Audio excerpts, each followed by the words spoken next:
የለም ካንተ ጋር በጣም ከብዙ ሰው ከምቀርበው ሰው ጋር ጣልቻለሁ። እኔ ከፈለኩም 1 ሚሊዮን ሴት ደረደርልሻለሁ። ነገሩን ሴትል እናድርገው መጀመሪያ። ሃይሚ ለምንድን ነው የምታናንቅኝ? አማርኛ ነው አይደል?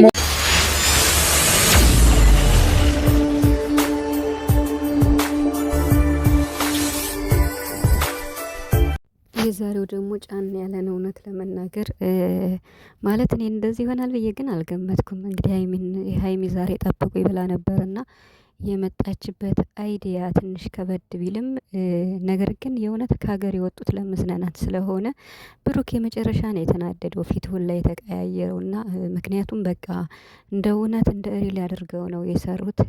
ብሩክ የመጨረሻ ተናዶ ሃይሚን ሁላ እየገፈታተራት ነበረ።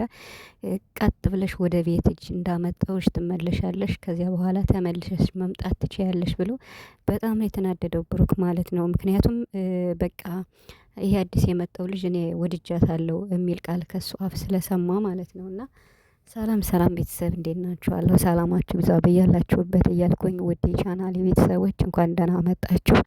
እንግዲህ ቪዲዮን አይታችሁታል ብዬ አስባለሁ፣ የሃይሚንና የቡራን ማለት ነውና ማለት ከባድ ነው። ብሩክ ስሜቱ እንደተጎዳ ነው የሚያሳይ ማለት ነው። ምክንያቱም ፊት ሁላ ተቀያየረ። በቃ ማለት ሃይሚ ጋ ነው ትኩረት ሲያደርግ የነበረው። ምክንያቱም እንዴት አሳልፈሽ ትሰጭኛለሽ በማለት ያ ማለት ምንድን ነው እንግዲህ ብሩክ ነይ ወደ ቤት ትሄጃለሽ ብሎ እንትን ሲላት ሲጎትታት ቢኒ ዝም ብለህ ታያለህ እንዴ ስትል ምን እንዲያረገኝ የፈለገህ ነው ምናምን እያለች ነበር። ይኸው ሃይሚ እንግዲህ ለማሳመን ነው።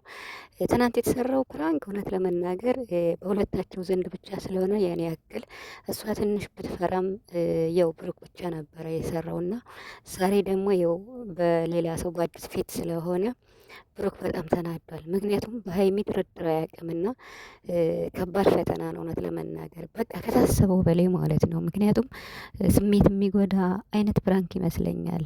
ማለት ብሩክ ፊቱ በአንዴው ነው የተቀያየረና ምን አስበሽ ነው አንቺ? እንዴት ነው በቃ ያም እኔ እንጃ። ሃይሚ አሁን ነገ ጧት ሳይሆን ብሩክ ሌላ ሴት አምጥቶ ቢፈትንሽ ምን ልትይ ነው? ከባድ ነው ይሄ ነገር። ቢቀርባቸው ይሻላል እውነት ለመናገር ምክንያቱም ለምዶ ታውቃላችሁ። ከዚህ በኋላ ብዙ ሴት ሚሊዮን ሴት እያመጣው ነው ምደረድር ሲል ትንሽ አስፈራኝ ማለት ነው። እና እንግዲህ እሷ የው በሹፌሩ ብትፈትነውም በሹፌራቸው ማለት ነው። ብሩክ ደግሞ ያው ዱባይ ላይ ታውቃላችሁ ብዙ ሴቶች እንዳሉና ምናልባት ሃይሚን ከፈተናት የሆነ እንዴት ነው ያልተፈለገ ነገር ውስጥ ይገባሉና ይሄ ፕራንክ የሚባል ነገር ዱባይ ላይ ያሉ ቢቀርባቸው ደስ ይለኛል። በቃ አሪፍ ነገር እየሰሩ ጊዜያቸውን አሳልፈው ብሩክም ስራውን ጨርሶ ቢመጣ ደስ ይለኛል ማለት ነው። ምክንያቱም አገር ላይ ሲኮን ነፍሴ ምናምንም ስላሉ በቃ አስታራቂም አይጠፋም ማለት ነው። በሰው ሀገር ግን ከባድ ነው። ብቻ ብሩክ የመጨረሻ ነው የተናደደ። እንግዲህ ከባድ ፈተናን የፈተነችው ሃይሚ ዱባይ እቀራለሁ በቃ ከሱ ጋር መሆን ነው የምፈልገው። ልጁ ደግሞ ያለው ላንተ ስሜት የላትም አትወድህም በሚለው ነው የመጣበት፣ በስሜት ነው የመጣበት። እና እኔ በቃ ሳፖርት ማድረግ ፈልጋለሁ፣ ሃይሚን ላግዛት ፈልጋለሁ፣ እዚህ ስራ አፈላልጌላታለሁ በማለት ብሩክን ለማሳመን ሲሞክሩ መጨረሻ ላይ ወደ ቤት ግቢ ብሎ ሊያስገባ ሲል ልጁ ደግሞ ያው እንደ መገልገልም ተዋት አታስጨንቃት፣ በቃ አንተ የማትፈለግበት ቦታ ላይ ለምን ትቆያለህ የሚል በጣም የሚያስደነግጥ ቃል ሲናገረው ብሩክ እንግዲህ አንስቶ ሊያፈርጠው ሲል ሃይሚ ፕራንክ ነው ምናምናል። ግን እኮ በዚህ ሰዓት አሁን ማለት የው ያሉበት ሜዳ ነው ሳር ቦታ ነው እንጂ ብሩክ የሰው ልጅ ማለት ቢያፈርጠውስ ጥርሱ ቢረግፍስ እኮ ከባድ ነው። እና እንዲህ አይነት ነገር በተለይ አሁን ባሉበት ሰዓት ሆነው ባይሰሩ ደስ ይለኛል እውነት ለመናገር። እና እንግዲህ እንዲህ አይነት ፕራንክ ሲሰራ ደግሞ ከባድ ነው። ምክንያቱም በመሀላቸው ሶስተኛ ወገን ማስገባት እንደሌለባቸው ተደጋጋሚ ተናግሯል። እና እንደነፍጽ ሌሎች ቢሆኑ መቼም ከሃይሚም ከብሩክም ጎን ነው የሚቆሙና ይሄ ደግሞ አዲስም ልጅ ስለሆነ በእርግጥ ጥሩ ነው ተብሏል። ግን ቢሆንም ብሩክ የመጨረሻ ነው የተናደደው። እንደ ወንድ አስብ ሲለው በጣም ነው የተናደደው። ብሩክ ሊናደድም ይገባል።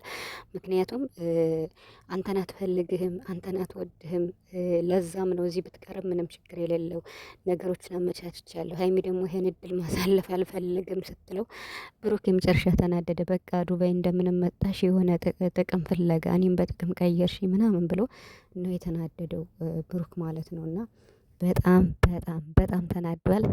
ብቻ አላቅም እንግዲህ ምናልባት ያው ብሩክ ተሎ ይቅርታ ሲባል እሺ ነው የሚልና ፊቱ ግን አልተመነሰም። ተናዶ ነው ማለት ያው ደግሞ በጣም ቆዩ፣ በጣም አስጨነቁት። እንዴ የመጨረሻ ደቂቃ ነው የነገሩት እኮ ማለት ልጁን ለመደባደብ ስንትን ሲል ማለት ነው እና ብቻ ሀይሚ ቅመም እንግዲህ ትናንት ብሩክ ስለጀመራት ነው እንደዚህ ያደረገችው። ቢሆንም ግን ከባድ ነው፣ ስሜት የሚጎዳ ፕራንክ ይመስለኛል። እና እንደዚህ አይነት ነገር ቢቀርባችሁ ደስ ይለኛል። በተለይ በአሁኑ ሰዓት እንጆይ ማድረግ እና ማሳካት ያለባችሁን ነገር ነው ማሳካት ያለባችሁ።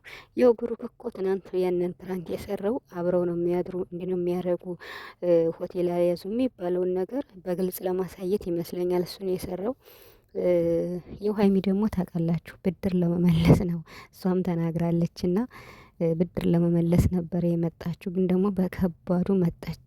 እንዲሁ በፍቅር ዙሪያ ግን በይፈታተኑ ደስ ይላል። ምክንያቱም ሀይሚ ወንድ ማምጣት ብሩክ ሴት ማምጣት ቢቀርባቸው የሁለታቸውን ፍቅር የሚፈታተን ፕራንክ ቢቀር ደስ ይለኛል። ምክንያቱም ሁለታቸው ይራራቃሉ። ብቻ ግን ያው እንግዲህ የልጁ በአጭር ቀን ውስጥ ስለሆነ የተዋወቀችው ደግሞ ሹፌራቸው መሆኑ ከባድ ነው እና ያው ያምናታል፣ ሀይሚን ያምናታል ብሩክ ግን ቢሆንም ያው ትንሽ ይከብዳል።